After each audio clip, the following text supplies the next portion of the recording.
Ku izina ry'Imana Data na Mwana na Roho Mutagatifu, amena.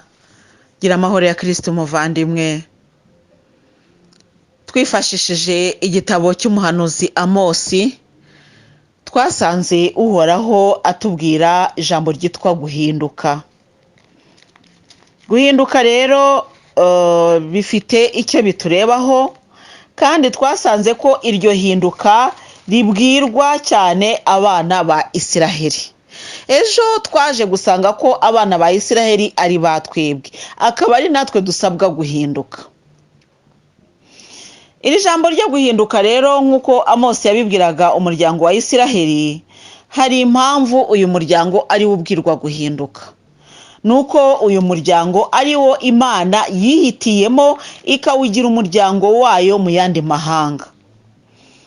Pawulo intumwa yandikiye Abanyaroma mu mutwe wa 9 kuva ku murongo wa 3 kugera ku murongo wa 5. Pawulo intumwa rero yandikiye Abanyaroma ababwira umuryango wa Isiraheli uwo ari wo. Uko Isiraheli yatowe nuko yacumuye niyo titire y'iri jambo tugiye gusoma.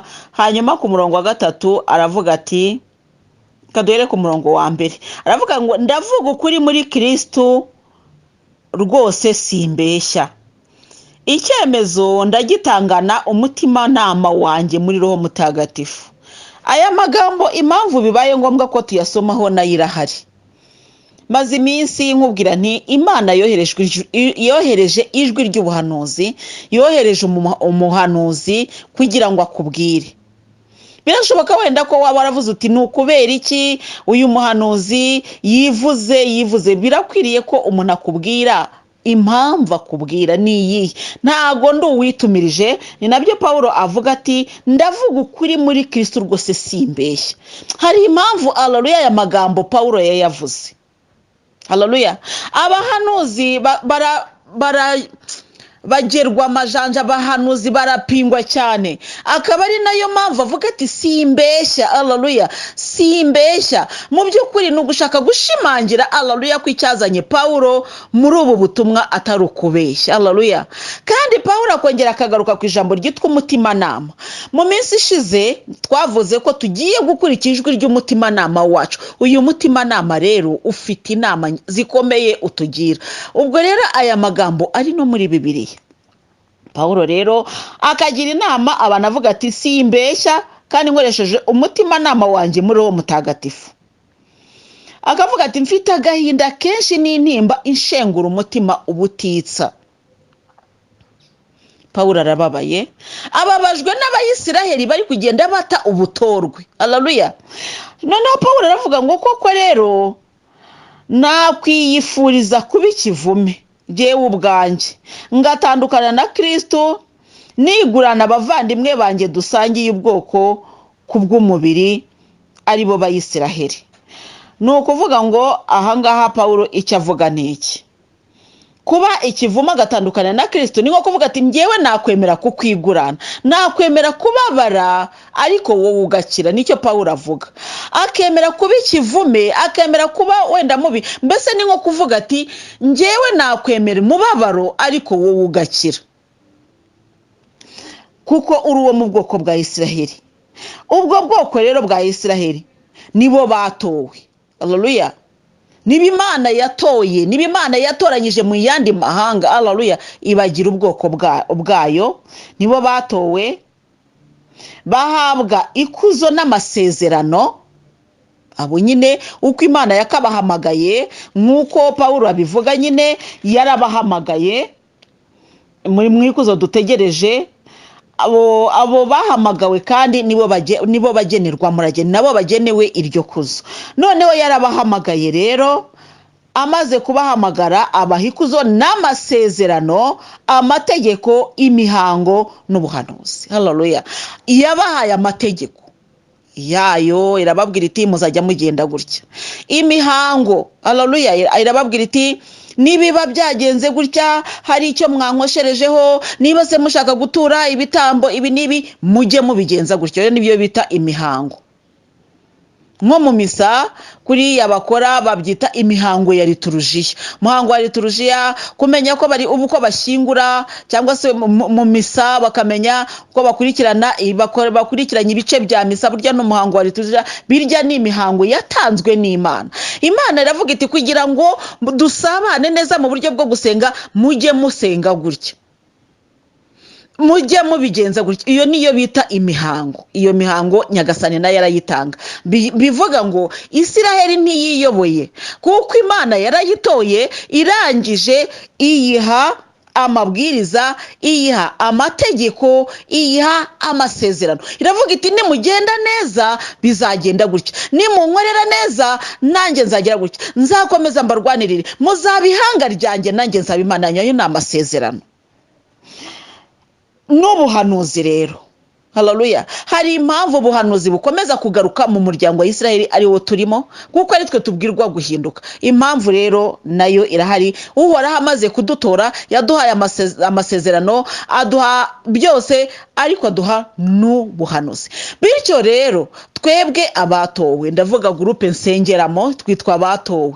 Abatowe rero, uwatowe uko Yezu yabitusobanuriye ni umuntu wese, haleluya, wese ni ukuvuga ngo tuzi cyangwa tutazi, wumva ijambo ry'Imana akihatira kurishyira mu bikorwa kandi ntahinyure ubuhanuzi, ahubwo akagenzura ibyanditswe, ubuhanuzi akoresheje ibyanditswe bitagatifu. Haleluya. Ibyo rero nabyo tuzagenda tubibona buhoro buhoro bitewe nuko tuzajya tubiganiraho. Ibyanditswe bitagatifu rero ni ijwi ry'ubuhanuzi. Ni ukuvuga ngo n'andi majwi yazazanye ubuhanuzi agomba kugendana n'ibyanditswe bitagatifu. Haleluya. Uwatowe rero ni umuntu wese ubigenza uko nguko kandi akanasenga. Ntabwo ibyo byose wabyishoboza. Umuntu wese wumva ijambo ry'Imana akihatira kurishyira mu bikorwa. Ni ukuvuga ngo kumva ijambo ry'Imana, Imana iratubwira mubabarire, mwihangane, mugire gutya, byose tukagerageza kubishyira mu bikorwa.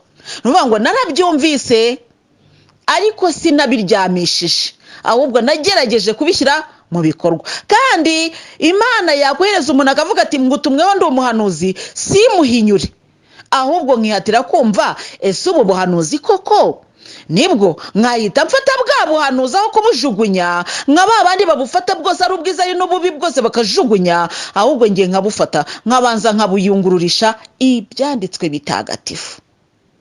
Icyo gihe uko nzaba meze kose nzaba ndi uwatowe. Waba usengera muri ya groupe, waba utayisengeramo, ariko nuba ufite imyitwarire imeze gutyo uzaba uri uwatowe. Impamvu rero nuko iyo Nyagasani aguhamagaye aba yagutoye. Haleluya. Iyo amaze kugutora rero akwereka inzira ugomba gucamo. Haleluya. Kuko Pawulo mutagatifu arabivuga hano ati tuzi kandi ko ibyo bihira abakunda Imana ari bo yihamagariye ku bwende bwayo. Ni ukuvuga abo yihamagariye, abo yitoreye. Guhamagara no gutora ni kimwe. Abo yihamagariye rero ku bwende bwayo, abo yamenye kuva kera, yanabageneye guhabwa isura y'umwana wayo, ngo abo muvuka mbere mu bavandimwe benshi. Isura y'umwana wayo ni iyihe? Twarayiganiriyeho, twaje gusanga umwana wayo atagira isura y'isi, ahubwo ari isura ihishe mu mutima, isura ya roho. Haleluya. Twarabibonye rero. Abo rero, abo yabigeneye, kandi abo ngabo yarabahamagaye. Abo ngabo yarabahamagaye, abo yahawe kugira isura y'abana b'Imana. Iyi sura rero ya Yezu ntushobora kuyigira ukigendera mu moko, ukigendera mu macakubiri. Oya, ubu udafite isura ya Yezu. Kugira ngo uyigire nuko ugomba kurebamo umuntu wese mo ishusho y'Imana. Ubwo uzaba ufite isura ya Yezu, ukagira urukundo rwa rundi rwitangira n'abandi. Haleluya. Nk'uko Bibiliya ibitubwira. Abo rero baba barahamagawe. Abo yahamagaye kandi abo ngabo yabahaye kuba intungane. Ni ukuvuga ngo yaraguhamagaye igutoza inzira y'ubutungane. Abo yahaye kuba intungane, abo ngabo yanabahaye ikuzo. Haleluya. Akaba ari ryo kuzo dutegereje rizagaragazwa ubwo tuzaba, haleluya, dukitse cyangwa tuvuye mu miruho ya hano ku isi. dukomeze rero. Pawulo rero agakomeza abwira abanyaroma, buri gihe aracyababwira, ababwira ati abo ngabo rero, abo bayisiraheli nibo batowe, bahabwa ikuzo n'amasezerano, amategeko n'imihango n'ubuhanuzi. Abasekuruza babo nibo Kristo akomokaho kubw'umubiri, we usumba byose, Imana isingizwe iteka ryose, amen. Haleluya. Nukuri Kristo akomoka muri twebwe ku buryo bw'umubiri, ni inkomoko yo mu muryango wa Dawudi, kandi umuryango wa Dawudi ni wa muryango wa Isiraheli nyine wagiye ubyara. Urebye mu masekuruza ya Yezu usanga nyine ko ari wa muryango akomokamo, aho ngaho wagiye uzamuka kugera kuri Yezu. Nyamara Yezu akaba ari umuvandimwe wawe nanjye, ni ukuvuga ngo ni uwo mu muryango wacu. Nyamara kuba ari uwo mu muryango wacu, kuba dukomokana na Kristo, ntabwo bivuga ko turi aba Kristo. Dushobora kuba dufite igisanira cyo kwa Yezu ku buryo bw'umubiri, ariko ku buryo bwa roho tugomba kugira icyo gisanira cyo kwa Yezu kugira ngo tube turi aba Kristo. Haleluya. Ntabwo rero ikidushishikaje uyu munsi ari uko twaba twitwa abayahudi kubera ko Yezu yari umuyahudi, ahubwo ikidushishikaje uyu munsi ni ukubona ngo ese kuko turi abagenzi bagana mu ijuru nk'uko Nyagasani bidusaba.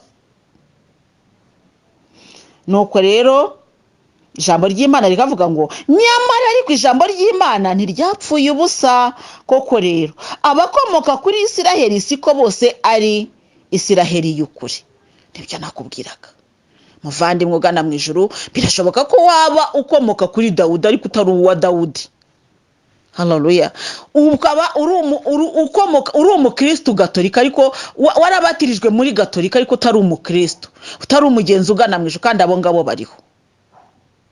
Ni nabyo Amosi yavuze. Nitugaruka kwa Amosi turaza gusanga yarabwiye uko yabwiye, umva uko Uhoraho abwiye inzu ya Isiraheli atya, nimunshakashake muzaronka ubugingo, ariko nimunshakashakira i Beteli, nimwinjire i Giligali, nimuce i Berisheba. Kuko aho hose ni ukuvuga ngo nimunshakira, nimujya hana, nuvuga ngo turi abana ba Isiraheli. Ariko ubwo buyisiraheli bwacu twibushakira mu madini, twibushakira ngo ku nkomoko, ngo urumva ngo twebwe ngo iwacu ngo igisekuruza cyacu, ibyo ntacyo bikivuze. Aho igihe kigeze twese aba Kristo, muri twebwe nta bayahudi nta bagereki, twese turi aba Kristo. Haleluya. Aho niho rero tugomba guhurira. Niba haleluya uri muri izi nyigisho, cyangwa se uri muri urugendo ukaba ukibonamo ubuhutu, ukaba ukibonamo ubututsi, ukaba ukibonamo ubutwa, ntawe uragera rwose. Twebwe aba Kristo, haleluya, aho yahamagaye yaduhamagariye kugira isura nk'iy'umwana we. Uwo mwana we rero ku musaraba ntabwo avuze ngo maze rero ngo ubwo mundeba aha ngo mpfiriye abahutu. Reka oya, pfiriye mwene muntu. Haleluya. Umuzungu, umwirabura, umukire, umukene, uwigenga, umucakara, twese haleluya yaraducunguye. Amina. Ngiyi isura rero y'abana b'Imana, itazareba kuri bya bindi byose ngewe mvuga mpereye iwacu. N'abarundi turi kumwe namwe murabizi ko amoko iwanyu arahari. Ntabwo rero ari ibyo ngibyo, n'abakongomani ngo hari ukuntu, mbese n'ababirigi ngo hari abafurama ngo hari igihe usanga ngo byabaye birebire, ugasanga mbese byari ibibazo. Ahandi ugasanga ngo bamwe ngo bavuga ngo icyongereza, ngo abandi bavuga ngo igifaransa, ugasanga nabyo byabaye konflikt ikomeye, abantu bakicana. Ibyo rero ntabwo ari byo Nyagasani yaje gutuma abantu. Nuvuga ngo buri wese afite ibyo yireberamo, agasanga nyine hari ubwoko ahagazemo, cyangwa ibyo izo ndorerwamo Nyagasani Yezu yaje kuzimena. Haleluya. Yarazimenye. Twebwe abakristo ntukirebera muri izo ngizo, izo zavuyeho. Bityo rero n'umuntu ushaka kuzidukururamo, tujye tumubwira tuti mu izina rya Yezu ntabwo uri uwacu. Uyu nguwo ni intumwa ya Sekibi. Sekibi ikunda kugabanya abantu no kubacamo igikuba no kuberekana ko ari byo badapfana. Nyamara twese turi bene Adamu. Haleluya. Kandi mugana mu ijuru, aho niho tugomba kurebera isano yacu. Noneho rero twamara kumenya ko turi abayisiraheli nk'uko Pawulo mutagatifu abivuga, ntabwo rero abayisiraheli bose ari abayisiraheli koko. Harimo abayisiraheli babibone ari nabo Amosi yatumweho, ba bandi ngo bashyiraga akaguru ku kandi bagakandamiza umucakara, abamerewe nabi bagakomeza bagapfa, kandi ari abayisiraheli. Hari abayisiraheli bazamutse, hari n'abandi bapyinagajwe, nuko ba bandi bazamutse bakajya bakandagira bapyinagajwe, kandi bose ari abayisiraheli. Amosi rero nibwo yaje. Nawe ndi kwibaza nkavuga ntese wawe nta kuntu wazamutse ukaba uri gupyinagaza bari munsi yawe? Ubwo rero niba bitakureba muvandimwe, ntarakubwiye nireka none mfasha dusabira abo bireba, kuko barahari. Bishobora kuba bitakureba ku giti cyawe, urisuzuma ugasanga rwose ibyo ntaho bigufata, ariko iruhande rwe hari abo bifata. Si ngombwa ngo umenye ngo ni runaka na runaka birabafata, oya, ntabwo Nyagasani yadutumye kujya kureba uko abandi bibafata, ahubwo twebwe yadutumye kureba twebwe ubwacu duhagaze dute. Nuko rero akavuga ati kuba inkomoko ya Aburahamu sibyo kuba bose ari abana be. Haleluya. Muvandimwe rero, wamaze kumva ko kuba uri inkomoko ya Aburahamu cyangwa kuba uri umuyisiraheli bitakugize uwo muyisiraheli Imana iri kutubwira muri aka kanya. None rero ndi kubwira n'abatowe, kuba uri uwatowe usengera muri groupe y'abatowe ntabwo bivuga ko uri uwatowe w'ukuri. Ubutorwe, haleluya, ubutorwe cyangwa umuhamagaro w'Imana mu buryo bwo gutorwa ni ukuba uri gukora ibyo ngibyo, ariko ntabwo ari ukuba usengera muri groupe. Ntabwo ngiye ngo ndi muri groupe ya mbere, kuko mu batowe dufite amagroupe ane ya Rozari. Ubwo no kuvuga ngo wenda uri muri groupe ya mbere ngo ngiye ngo ndi watoye muri groupe ya mbere, ntabwo ari cyo Nyagasani azaca urubanza ahereyeho. Igihe winjiriyemo ntabwo ari cyo cyihutirwa, ahubwo igihe wagereyemo wakoze iki. Aho niho rwose, kuko usanga abantu benshi bibeshya ngo ngiye ngo ndi watoye ngo kuva kera. Ntabwo ari byo, nubwo ndi umukristo gatolika ngo nabatijwe kera, cyangwa ngo ngiye ngo rwose namaze kujya mu gatolika ngo nsanga nta gakiza ngo mva mujya mu gakiza. Ntabwo ari cyo cyihutirwa. Se agakiza umaze kukajyamo wabyifashe mute? Aho rero wabyifashe mute nicyo uzasubiza. Reka dukomeze rero twifashishije ibyanditswe bitagatifu biri mu kanwa k'umuhanuzi Amosi. Uhoraho rero arakomeza abwira abayisiraheli, nimunshakashake, uwo Uhoraho bivuze, muzaronka ubugingo. Naho ubundi azagwa gituma inzu ya Yozefu nk'inkongi y'umuriro, kandi Beteli nta muntu wo kuyizimya uzahaboneka. Kugwa gituma muzi icyo ari cyo, ni ugutungurana.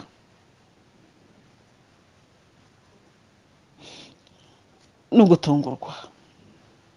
Tujya twumva bavuga ibiza ibiki, ibyo ni ibintu bitungurana. Umuntu akaryama nijoro, igicuku cyagera, imvura igakubakuba, nuko imvura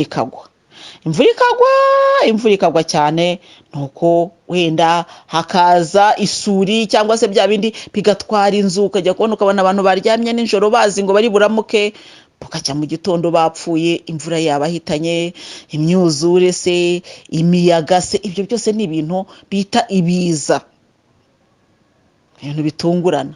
Ariko mu minsi ishize muri cya kiganiro twagiranye na Yezu, ndizera kubyibuka, yarambwiye ngo wapfa urugutunguye, wapfa urwaye, wapfa icyangombwa nuko wategujwe. Ubu rero ari uwapfa muri aka kanya turi kuvugana, wenda ukaba wicaye ukajya kubona ukabona igisenge cy'inzu kikwikubiseho urapfuye, ntabwo avuga ngo ayiwe ngo kubera ngo iyo mpamvu ngo ajya mu ijuru gukoramo iki. Niba atararikoreye igihe yari akiriho, ntabwo arihabwa n'uko urupfu ruje rumutunguye. Bityo rero ngiye nkaba nongera gukangurira abantu guhora twiteguye, duhora turi maso, tukarya tukanywa tukabyina tukajya, ariko turi maso dufite za ndorerwamo zituma tubona abo turi bo mu maso y'Imana. Aho tubona hatagenda neza tukahakura, aho tubona Nyagasani duhamagara ntitwumwumve tukahava. Haleluya. Niba uhagaze ku nkombe ituma utumva Kristo, vayo, ahubwo hagararaho Nyagasani mubasha kumvikana. Nimunshakashake rero, Uhoraho niwe ubivuga, nimushakashake Uhoraho muzaronka ubugingo. Naho ubundi azagwa gitumo inzu ya Yozefu nk'inkongi y'umuriro. Iyi nzu ya Yozefu rero, nitugaruka hano muri iki gitabo cy'umuhanuzi, muri introduction y'umuhanuzi Amosi, turaza gusanga ko iyi nzu ya Yozefu bayise agasigisigi ko mu nzu ya Yozefu. agasigisigi ni abazarokoka, babise abazarokoka. None rero iyi Nyagasani aravuga ngo naho ubundi azagwa gitumo inzu ya Yozefu nk'inkongi y'umuriro. Ni ukuvuga iki? Ni ukuvuga ngo azagwa gitumo umuryango wa Isiraheli. Abantu basenga muzagubwa gitumo. Kuba nsenga ntabwo bivuga ko ngiye kumenya isaha Imana izaziraho, ntabwo aricyo bivuze. Ejo utazumva nikubise hasi napfuye muvuga ngo yiwe ngo ubuse ko hari umuhanuzi ngo kuki atarazi isaha azapfira. Ntabwo yigeze yimbwira. Rero muvandimwe ntituzapfa ibyo ntakubwiye. Ngewe uyu munsi Nyagasani ari kunyoreza kukubwira, kandi iyo nkubwira ndavuga nta wamenye ejo ushobora kutazongera. Nkubwira nkumariraho nk'uko ndi kukubwira uyu munsi, mvuga nta wamenya wenda ejo ushobora kutazagaruka. Nkakubwira nkubwira rero ngewe ngerageza kukubwira ibyo numva bikubakubye icyakugira akamaro uwo munsi. Ejo Nyagasani naduha ko dukomeza nzongera nkubwira ibizakugira akamaro uwo munsi. Nibisa na bya bindi by'ejo hashize ubwo byakire. Nyagasani aracyashaka gusubiramo amagambo amwe kuri wowe. Hari impamvu Nyagasani akomeza gusubiramo amagambo amwe kuri wowe, nuko utarahinduka, sibyo? Dukomeze urugendo. Bityo rero kugubwa gitumo uvuga ngo nuko udateguzwe. Bavuze ngo umuntu bamuguye gitumo, ni ukuvuga ngo agiye kubonabona bamwikubiseho. Natwe rero urupfu rutuzatugwa gitumo, ariko kandi abagana mu ijuru, abakristo, abo mu nzu ya Yakobo ntabwo tuzatungurwa. Mubwire impamvu tutazatungurwa, nuko yaduteguje. Aratubwiye ati muhore mwiteguye, nzaza nk'umujura. None se umujura arateguza? Ahubwo ni twebwe naza no ku isaha ya 5 azasanga turi maso, kubera yuko twategujwe ko tugomba guhora turi maso. Haleluya. Ngo naho bundi azagwa gitumo inzu ya Yozefu nk'inkongi y'umuriro. Ariko inkongi y'umuriro igira gutya ngo ukajya kubona ukabona biraturitse, birasandaye. Abantu bafite za gaze hirya no hino zirimo kugenda zitwika abantu, zitwika amazu. Ni ibibazo biriho ubu ngubu. Ni byiza ko tugira iryo terambere, ariko dukwiriye no kugira uburyo bwo kumenya kumanajinga iryo terambere. Izo gaze ni byiza, iyo utetse kuri gaze birihuta, ni byiza, ariko gaze irimo kugenda itwika abantu. Kandi hirya no hino bari kugenda batanga amabwiriza y'ukuntu, ndavuga mu Rwanda, amabwiriza n'utundi twuma bashyiraho kugira ngo ako kuma kajye kakubwira niba gaze yatangiye gutera ibibazo, ako kuma karakubwira. Abantu rero twe twishimira gutunga izo gaze, ariko ntidushaka kumva ibijyanye nazo. Niyo mpamvu rero ziri kugenda zisa naho zitwika abantu benshi. Aho rero naho nge mazi iminsi mbwira Yezu ntukurinda hakweretse mwami wanjye ko twatera imbere, ntabwo ari bibi. Mwami wanjye ndashaka ko dutera imbere, tukubaka amazu meza, tugateka kuri gaze cyangwa kuri za kwiziniyeri electrique, ariko ku buryo bitaba ari ibyo kutusahura, sibyo? Muvandimwe ugana mu ijuru, ngiye niryo sengesho mfite, kandi nawe urimfashe. Kumva ngo famiye yahiye bitewe na gaze, kumva ngo hari inzu yahiye, mbese muri make ntabwo Nyagasani ari kuduteza imbere ngo turusheho gupfa, ahubwo ari kuduteza imbere kugira ngo turusheho kumusingiza. Ubwo rero iyi nkongi y'umuriro niyo navugaga itungurana, igira gutya yaka rimwe, ariko ugasanga nyine birakomeye kuyizimya. Bityo rero Nyagasani akavuga ati nzatungurana. Ngo kandi i Beteli nta muntu wo kuyizimya uzahaboneka. Ni ukuvuga ngo iyo nkongi y'umuriro niramuka ifashe, nta muntu mbese kuyizimya ntawe. Bityo rero hahandi Beteli, cyangwa se muri Gatolika cyangwa se mu barokore, ntawe uzayizimya, ntawe. Bityo rero wikwirukira hariya, kuko baratubwira bati nimunshakashakire i Beteli, sibyo? Aho ntabwo rero tugomba kumushakira, cyane ko aho i Beteli nta numwe uzahaturuka wo kujya kuyizimya ya nkongi. Bivuga iki rero? Nimushakashakira Imana mu madini, nimushakashakira Imana mu matorero murimo, ahubwo nimushakashakira Imana hehe? Mu mutima. Kuko iri jambo rivuga ngo nimudahinduka, ninde uzahinduka? Ni itorero. Ni wowe ku giti cyawe. Nuhinduka na runaka agahinduka, rya torero uzaba ryahindutse, ariko bihera kuri wowe. Kubera yuko wowe nudahinduka, ntabwo umuriro Imana nirakara ikavuga iti manutse ngiye guhana, ntabwo ADPR ari izazimya umuriro, ntabwo Gatolika ari izazimya uwo muriro. Ko nanjye mba mvuga wenda amatorero nibutse muri ako kanya, ntabwo Adventist ariyo izazimya uwo muriro. Icyo kibatsi cy'umuriro ni cyaka Nyagasani yarakaye, ntabwo ariyo izazimya, ahubwo ni mushakashakora kugira ngo muzabone ubugingo. Haleluya. bariyimbire abahumanyije ubutabera birengagiza gukiranura abandi. Uwaremye urujeje rw'inyenyeri z'ibihangange n'izitwa Oriyoni, we uhindura umwijima mo igitondo gitangaje, agahindura umunsi mo ijoro ryijimye, agahamagara amazi yo mu nyanja ngo ayasandaze ku isi, izina rye n'Uhoraho. Niwe utuma abanyamaboko bamburwa, agatuma n'umujyi usahurwa. Indi Uhoraho. Muvandimwe rero, si we Uhoraho rero. Uyu nguyu ukora ibi ngibi niwe uzaza no gutwika, niwe uzacana uyu muriro, ninde uzawuzimya? Niwe. Ninde winjiye ku mutwaro umukobwa akazuka? Ni Yezu. Haleluya. Banga uwibutsa ubutabera mu rukiko, uvuga ukuri bakamwanga urunuka. Abo ni bande? Ni batwebwe tukunda ibinyoma. Kandi ubwo kuvuga ngo kwako dimbwe ibi bihugu niko bimeze. Oya, uretse kujya mu gihugu nge nakubwe ni ngewe nimvuga ntuzarebe runaka cyangwa runaka ujye wireba we ku giti cyawe. Dore ko tworoherwa burya no gutunga intoki ubutegetsi. Ngo koko oya vana y'intoki reba wowe ku giti cyawe. Ubutabera bwawe buri hehe? Ese ubundi ubutabera ni iki? Ubutabera nukuvuga harimo ijambo kubera nukwirengagiza defo za mugezeho cyangwa kwirengagiza ububi bwe, ugasa naho werekana ko ari we ufite igisubizo kandi mu by'ukuri atari. Mbese ukerekana uruhande rwe rwiza, nicyo bita kubera. Nyagasani arashaka tuba mu butabera. Ubutabera bwacu rero ni bwa bundi bwo gukunda bose, ukumva ko ikiri ukuri kigomba kugaragara gutyo.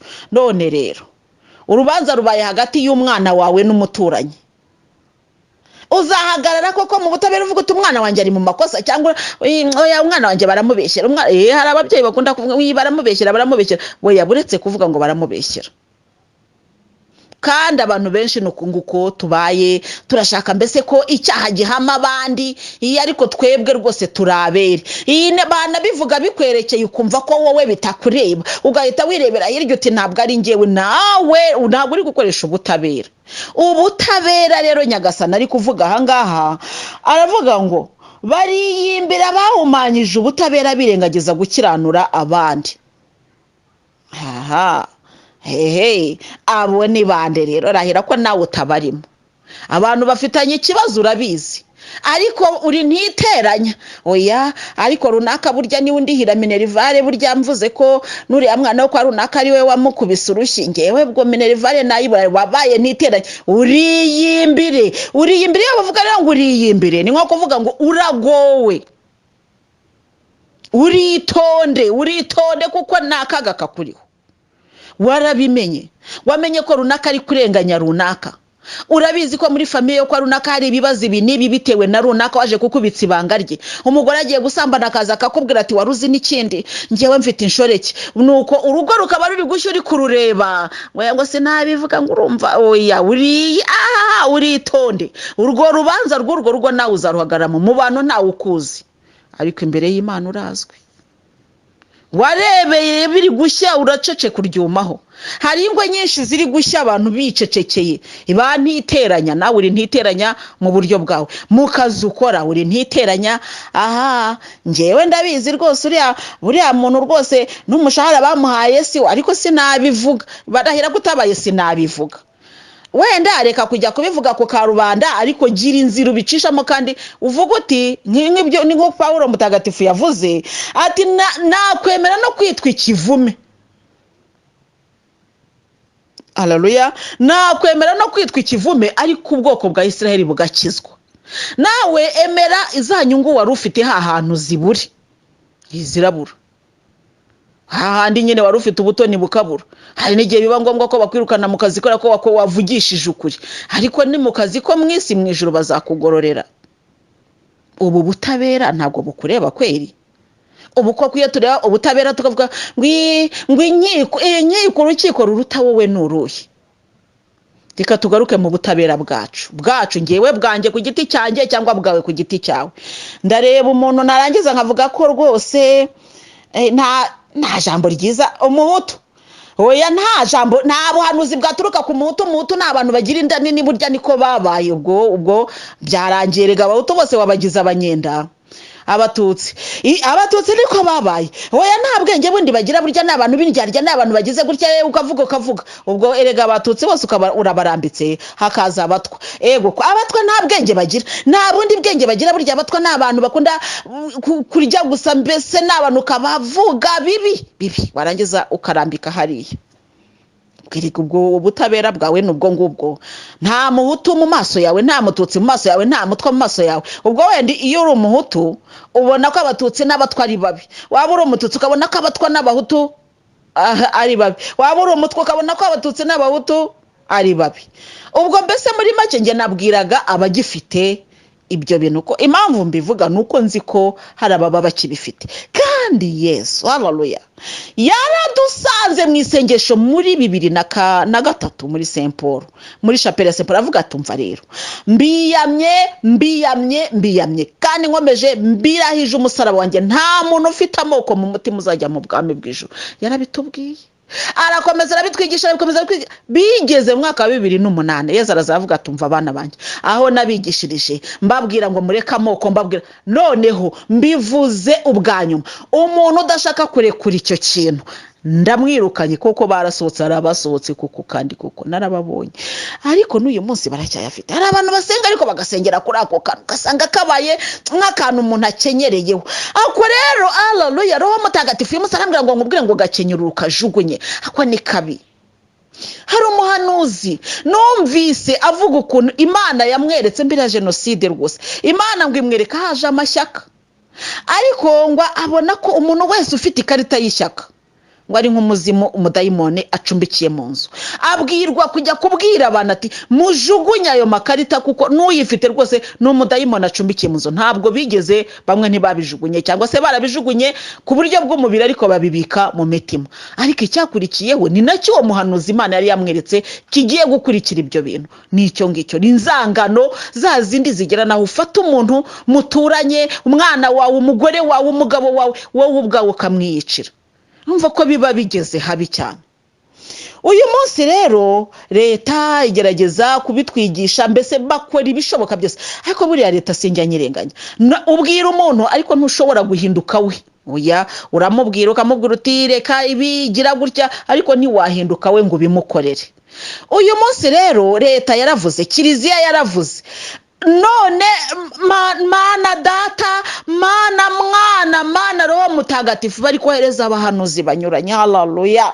kandi aba bahanuzi bari mu bwoko bwa Isiraheli bari kubwira ubwoko bwa Isiraheli mureke gukandamiza haleluya mureke gukandamiza muvandimwe ufite ikandamiza ufite ubugome mu mutima wawe jugunya ntabwo uri umugenzi ugana mu ijuru kandi kuzo ry'Imana dore rigiye kugaragara haleluya rigiye kugaragarizwa abana b'Imana by'ukuri abatarashatse no kugenda mu ikuzo ryayo abo ntabwo rwose ntabwo nzababazwa umva rero nanjye ngiye kuba nka Pilato ngiye gufata ibasi nkarabira imbere yayo mvuge n'umuntu udashaka kurekuramo umuntu udashaka kurekura ikibi amaraso ye ntazambazwe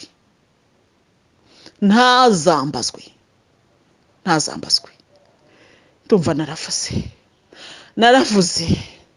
naravuze bigera naho bamwe batekereza ko nshira isoni bigera naho abantu Yesu ndi kukubwira bigera naho bavuga yuko nabanga ngira byose mbivuga naravuze none nkarabiha imbere y'ubwoko bwawe abazazira kutumva Mana ntacyo ngewe numva ntacyo nishinja ntacyo ntakoze hano barinangira Yesu tubabarire muvandimwe ugana mu ijuru ntabwo ari ibintu byoroshye twarabwiwe ubu Yesu acecetse koko twavuga ko hari icyo tutabwiwe ubu Yesu avuze ati ndacecetse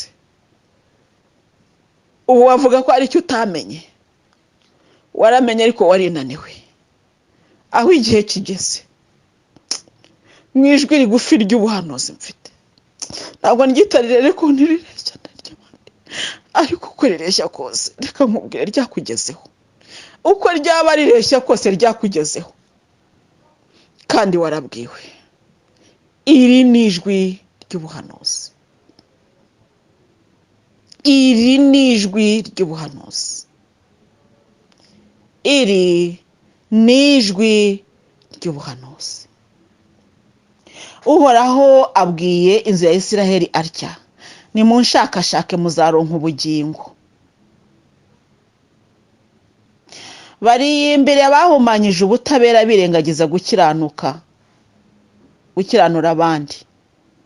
Uwaremye urujeje rw'inyenyeri z'ibihangange n'izitwa Oriyoni, uhindura umwijima igitondo gitangaje, agahindura umunsi mo ijoro ryijimye, agahamagara amazi yo mu nyanja ngo ayasandaze ku isi, izina rye ni Uhoraho. Haleluya. Arakomeye rero. Niwe utuma abanyamaboko bamburwa, agatuma n'umugi usahurwa. Muvandimwe ugana mu ijuru rero, nawe uyu munsi ugiye kureba aho uherereye muri aba bana ba Isiraheli, niba uri uwatowe koko cyangwa se uwahamagawe nk'uko twabyumvise mu gisobanuro cy'uwatowe, hanyuma ukomeze urugendo. Ubwo rero muvandimwe ugana mu ijuru, ni igihe kigeze cyo kugira ngo buri wese yisuzume akurikije ibikorwa bye. Yesu uyu munsi adusezereye avuga ati: ndi Alpha na Omega. Haleluya. Jyewe Alpha na Omega, uwibanze n'uw'imperuka, intangiriro n'iherezo. Hahirwa abamesa amakanzu yabo kugira ngo bagire uburenganzira ku giti cy'ubugingo, kandi ngo binjire mu murwa banyuze mu marembo yawo. Imana yo mu ijuru iguha umugisha, ku izina ry'Imana Data na Mwana na Roho Mutagatifu. Amina.